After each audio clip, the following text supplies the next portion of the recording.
a historicidade política daquela época. De um lado temos os zelotes, do outro temos os essênios, tantos outros grupos que existiam naquela época. Nós somos sabedor de que na escolha que Jesus fez dos seus discípulos, entretanto um deles também era zelotes, como Barrabás, e o nome dele era Judas Iscariotes. Há linhas teológicas que defendem o crédito de que Judas não entendeu o fascínio da crucificação em um fator que influenciaria a tão grande vingança contra os romanos, que ele assim pregaria por ser um zelote e um líder dos zelotes. Judas foi escolhido a ser discípulo do Senhor, e por alguns anos Judas deixou para lá um pouco essa resistência e começou a caminhar com Jesus. Entendendo um pouquinho a sincronia de Judas, eu posso entender um pouco o que permeava no coração de Barrabás. Nós temos algumas qualidades e alguns defeitos, algumas virtudes e algumas imperfeições que a Bíblia pode nos descrever através das pequenas atitudes que Barrabás possuía. Por exemplo, a Bíblia nos diz que Barrabás, ele era um salteador. Naqueles tempos, ser ladrão era ser bruto, era tomar o que é dos outros, e não exibia e não tinha nenhum tipo de elegância quando se fala em roubar. Hoje o crime foi muito estudado, foi muito atualizado, as pessoas conseguem até roubar pela internet. Os crimes hoje estão muito mais intelectualizados do que o tempo de Jesus, onde as armas, a maioria delas eram armas brancas. Então eram armas de puxar do que você tinha, por um metal, por um punhal, por uma faca ou por mais uma espada.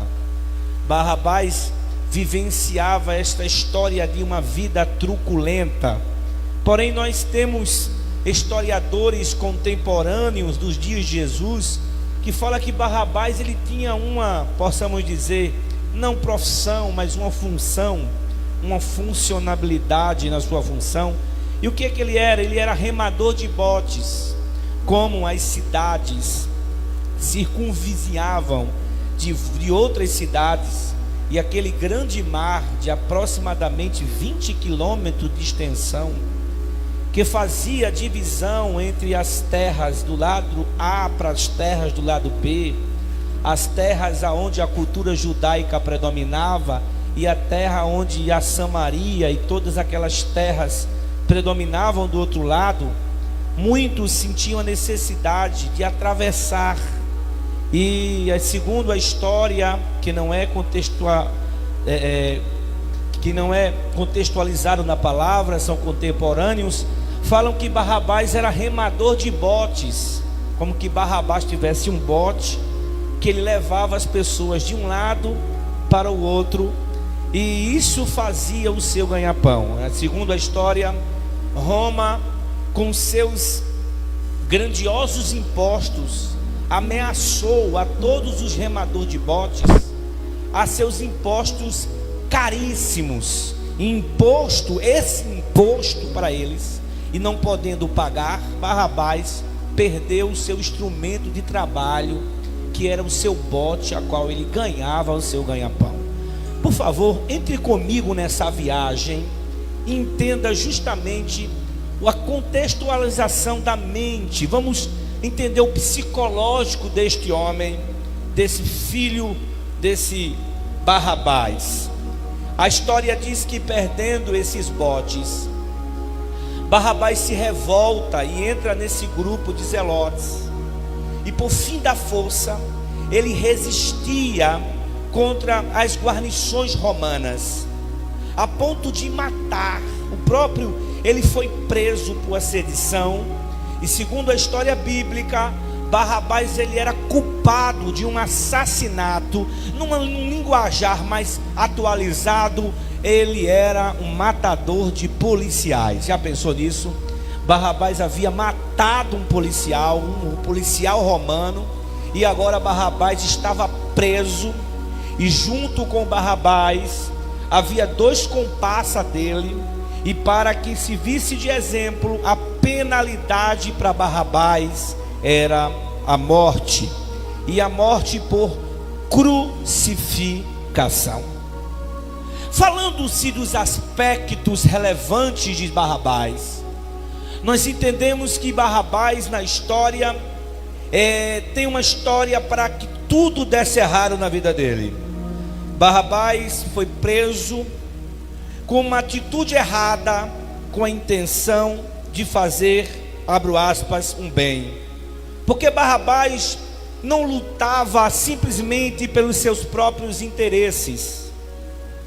Quando a gente lê o texto e o contexto da crucificação, e nós entendemos a vida de Barrabás, dá para entender por que pediram Barrabás como solto. Havia uma razão para aquilo, pois Barrabás, ele foi preso não só por uma causa pessoal, mas é como se Barrabás pegasse a causa do seu povo e tornasse a sua própria causa. E muitas vezes muitos se perdem nessa ida, porque quando não podemos fazer não é a melhor opção. Presta atenção comigo. Quando não temos competência para fazer muitas vezes não é a melhor opção. Barrabás, ele se encontra agora preso, mas havia dentro da história judaica e romana, antes da festa da Páscoa, os romanos davam um prêmio aos judeus, um ato de caridade, de benevolência, de soltar um ladrão ou um salteador, com aptidão de que Roma também consistia e acreditava na misericórdia do judaísmo, em soltar um antes da festa da Páscoa, ocasionando Jesus também estava sendo julgado. E nesse terceiro dia, Jesus tinha passado por 6 julgamentos, 3 julgamentos romanos, 3 julgamentos judiciários e 3 julgamentos religiosos. Jesus praticamente foi julgado durante toda a madrugada, e logo de manhã, Jesus ao pretório foi ser julgado pelo júri popular, sabendo que Jesus tinha direito a um defensor público, e não fizeram merecer essa condição a ele, até porque Jesus não morreu porque Pilatos quis matar ele. Jesus não morreu porque os judeus queriam ver a morte dele. Jesus não morreu porque alguém trapaceou e colocou ele no lugar de culpado. Jesus morreu porque, segundo o evangelista João, Jesus morreu porque Deus amou o mundo de uma tal maneira que deu o seu Filho unigênito, para que todo aquele que nele crer não pereça, mas tenha a vida eterna. Jesus morreu por minha causa, Jesus morreu por causa desta igreja, Jesus morreu por conta da tua família, Jesus morreu por conta desse mundo, Jesus morreu movimentado por um amor que Deus adquiriu, que o texto diz tal maneira, porque não tinha palavras que denotassem esse amor. Por isso que Jesus morreu. Jesus morreu para nos resgatar da morte. Jesus morreu para nos resgatar da prisão. Jesus morreu para nos levantar do momento que estávamos caídos. Jesus morreu para mostrar que nós estamos vivos para a glória do eterno. Você pode aplaudir a Jesus, porque Jesus morreu.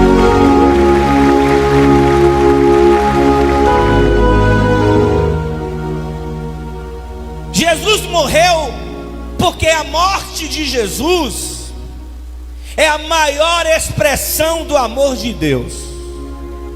Se você quiser pegar um pedacinho da mensagem, pega isso aí. Jesus morreu porque Jesus é a maior expressão do amor de Deus para conosco. Interessante que essa expressão de morrer por alguém é tão admiradora, que Jesus gostou tanto disso que ele disse assim: chegou a hora de vocês também morrer por mim. É como que Jesus morreu por você e está dizendo assim: você vai perder o domingo por mim, você vai matar suas vontades por mim, você vai crucificar a tua vida por mim, porque eu crucifiquei minha vida por você. Veja que esse amor nos constrange todos os dias, pois Jesus, sendo e simplesmente sendo a pura expressão do amor de Deus, nos faz entender o que Paulo escreveu no capítulo 1 da carta à igreja de Éfeso. Por favor, leia comigo, por gentileza. Olha o que diz o texto. Efésios, glória a Deus, capítulo de número 1. Por favor, tenha como texto áureo da sua vida hoje essa expressão de amor de Deus. Capítulo de número 1 e versículos de número 4. Olha o que diz o texto: como também nos elegeu antes da fundação do mundo. Olhe para o seu irmão e diga: você é eleito de Deus. Sabe, você é eleito sem campanha, você é eleito sem ninguém votar em você. Só quem votou em você, diga: foi Deus. Diga assim: Deus votou em mim. É interessante que você foi eleito antes da fundação do mundo. O que o texto está querendo dizer é que você foi eleito antes que os séculos tivessem o nome de séculos. E olha o que diz o texto: para que você fosse santo, para que você fosse irrepreensível diante desse grandioso amor. Versículo 5 diz que Deus nos predestinou. O que é isso? Deus nos destinou muito antes do destino ser destino. Olha que lindo isso.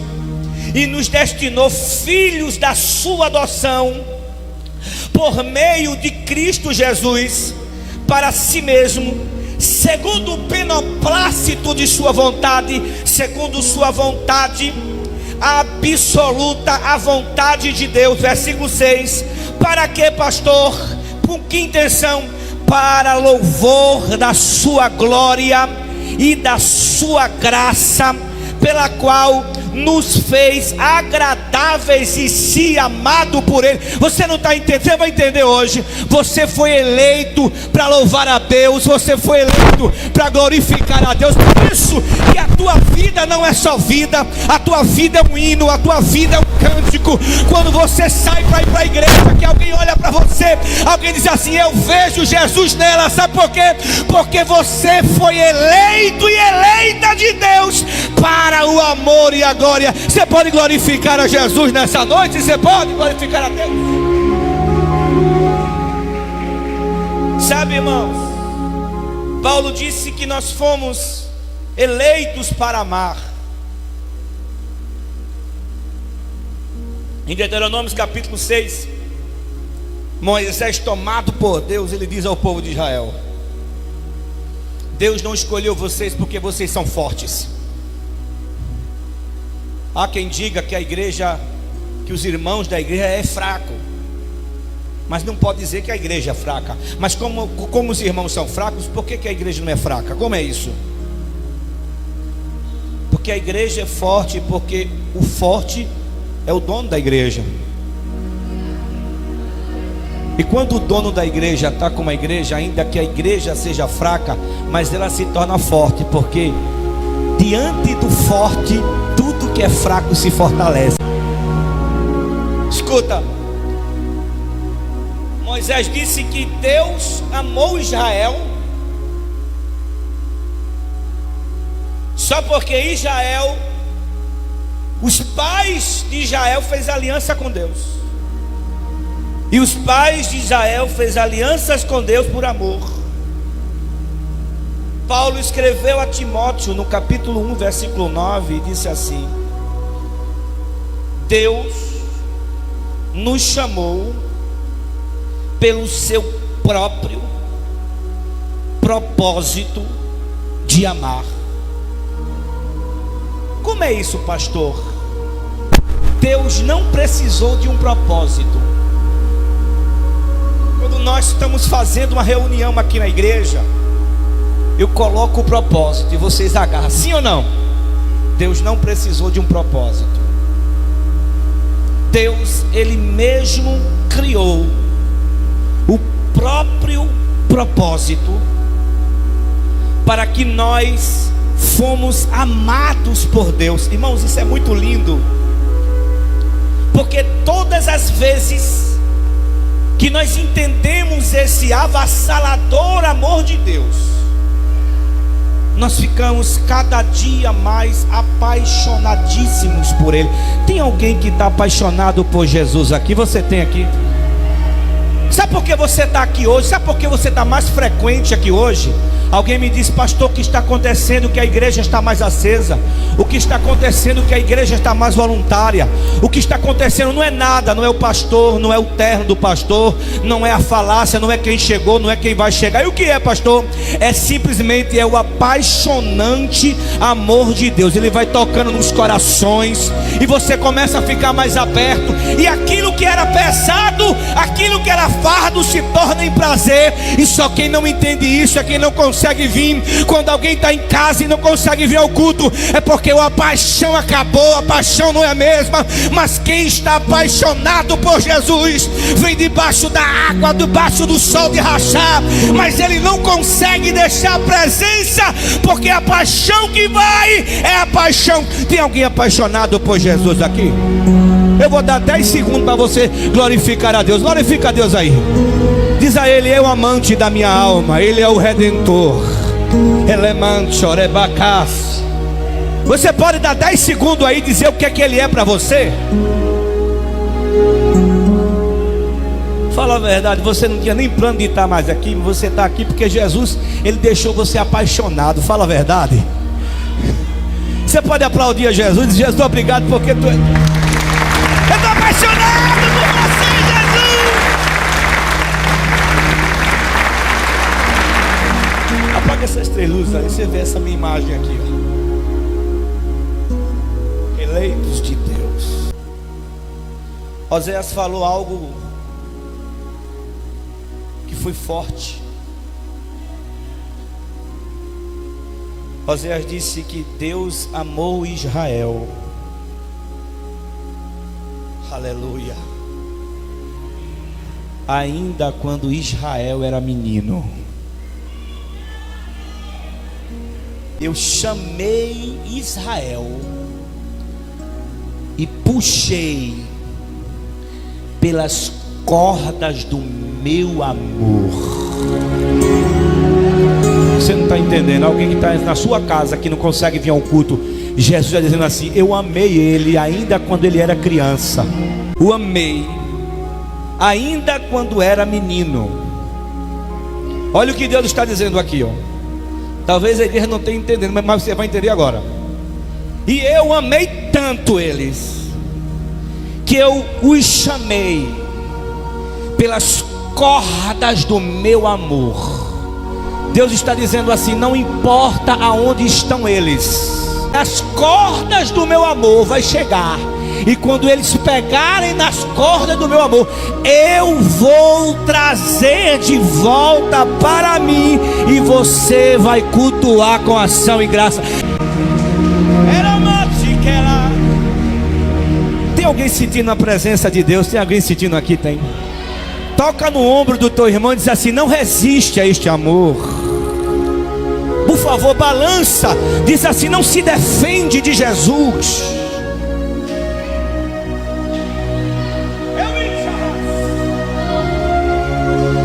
Eu estava hoje lendo o texto em casa e Jesus falou comigo. Jesus, me diz aí, que amor é esse? As meninas cantam, que amor é esse? É calculável. E assim na minha cabeça, daqui a pouco estava no banheiro, comecei a gritar, que ela não entendeu, mas Jesus, o que é isso? Quando eu voltei, eu mandei a mensagem no grupo do Atraídos. Quem estava lá no grupo? Eu disse, agora Deus falou comigo aqui. Sabe qual é o meu combustível? É esse amor. Ô pastor, e esse amor está vacinado a essa cena? Não. Aqui é a prova do amor. Bota outra figura de Jesus, ó.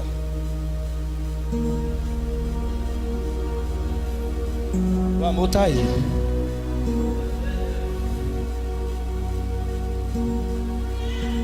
Lamentações de Jeremias, capítulo de número 3, versículos de número 22. Ai meu Deus. Jeremias estava falando sobre quão grande era o cativeiro babilônico em Israel, e de quantas dores Israel sofria, e de que quantas pessoas morriam. E aí,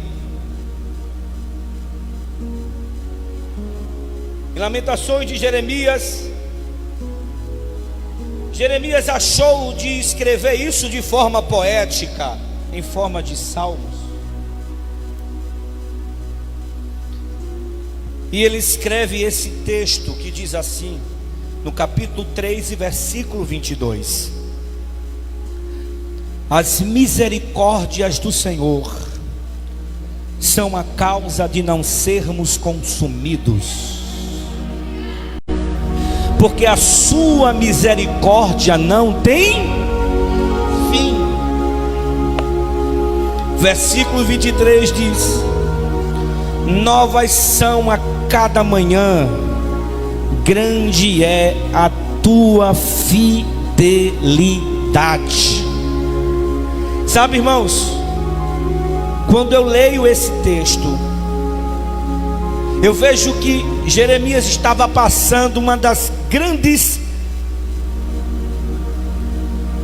desilusões ministeriais. Jeremias estava vendo tudo sucumbir. É como se ele visse uma nação em que Deus o convidou para ser profeta se esvair. E o que é que Jeremias faz?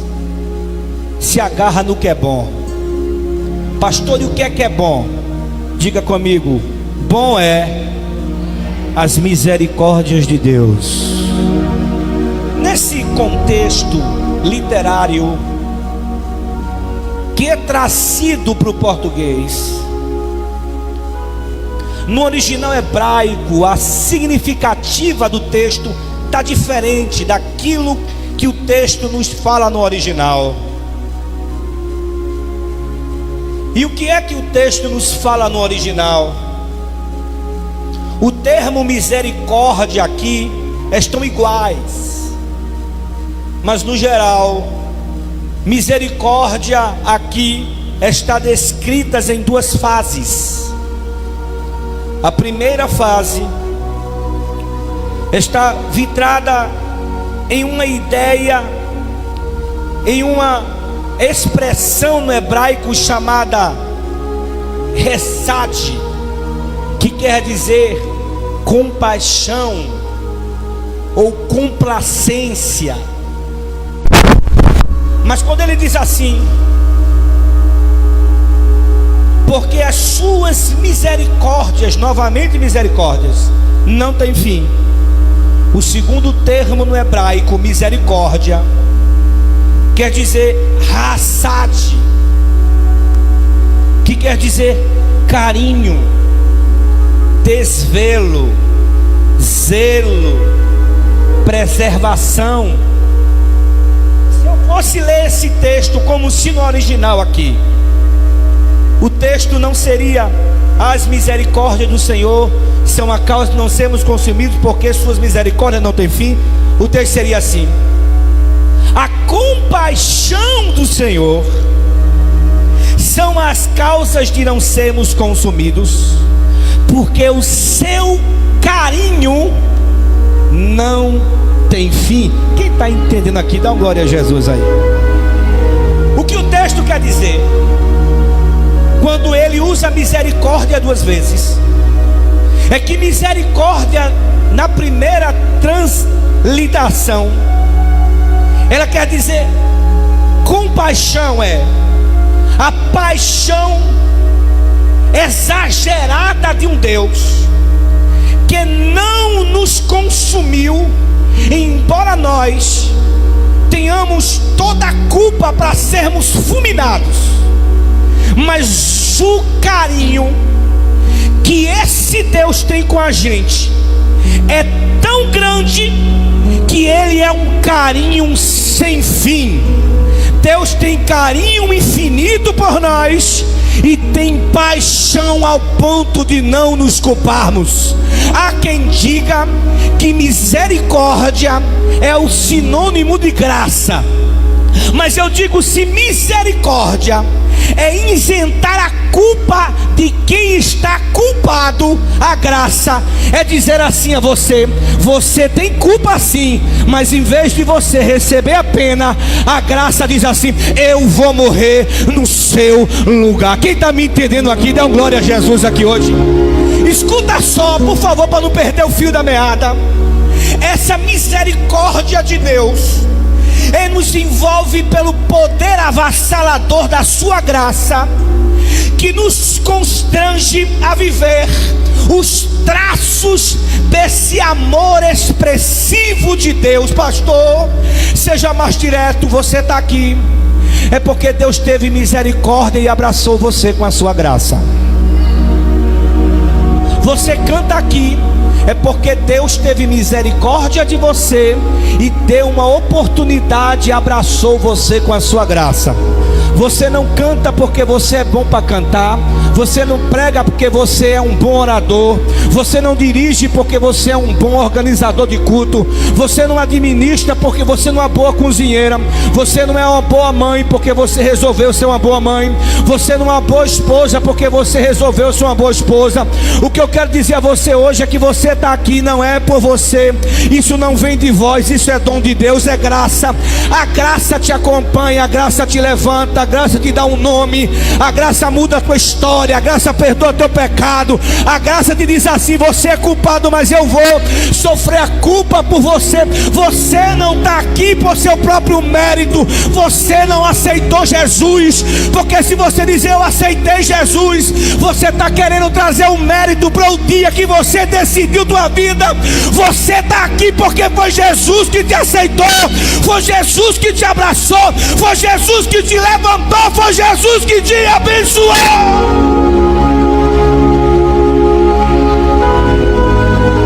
Pode aplaudir a Jesus, aplauda Jesus nessa noite. Jesus te olhou.